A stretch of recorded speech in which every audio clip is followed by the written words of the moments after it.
G'day everyone. I want to run through another video here on a HSC question with you. And I want to have a look at today question 30 from the 2020 HSC paper. And the exam in question 30b looks at a home security system. Now this home security system, we've given a bit of information about what the system's got. So we've got a master switch, a sensor that detects if there's any windows or doors open, and we've got a motion sensor inside the house. And then we've got two outputs down the bottom there, a light and a siren. So we might just quickly label these. So we've got inputs and outputs. And we've been provided a truth table for the question. Now, the first part here, I won't write an answer, but we'll talk through it. Based on the information provided, describe how this security system operates. So we need to read through that truth table and come up with a sentence or two that describes the operation of this system. Now, if we look at the master switch here, so we might speculate what a master switch does. If the master switch is 0 or not on, none of the outputs are on.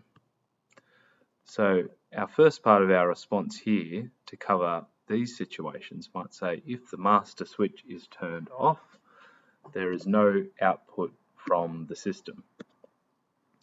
Then we might look at the next scenario when the master switch is on, and then we'll start with the light. So the light comes on. I'm looking at these rows here where the light comes on. The light comes on, and by inspection of these rows here, when one of the inputs is on. So the light comes on when either B or C turn on.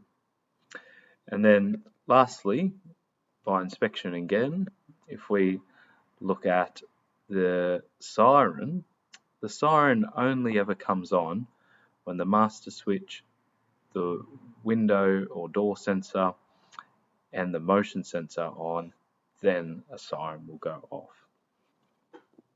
So to pick up the 3 marks, we'll need to describe all those features of the system and how the outputs are all connected to the inputs. Now let's jump down to II. This is where I want to spend a little bit of time. And it says using the truth table, draw the required logic for this security system. Now for this one, we could write out some Boolean algebra, simplify it, and then come up with a simplified circuit that way. But in this case, I want to use a little bit of intuition to come up with what the circuit might look like, just using what we've discussed before. Now let's start with the light that's connected to X. And we said before that unless the master switch is on, nothing happens. So we could set that up using an AND gate. And if I put my AND here and an output X. So unless A is on, I know that anything ANDed with 0 is always going to be 0. If it's ANDed with 1, it's just going to be whatever the other input is. And we said for X that the light should come on when either A or B come on. So either B or C, when either B or C. So B or C.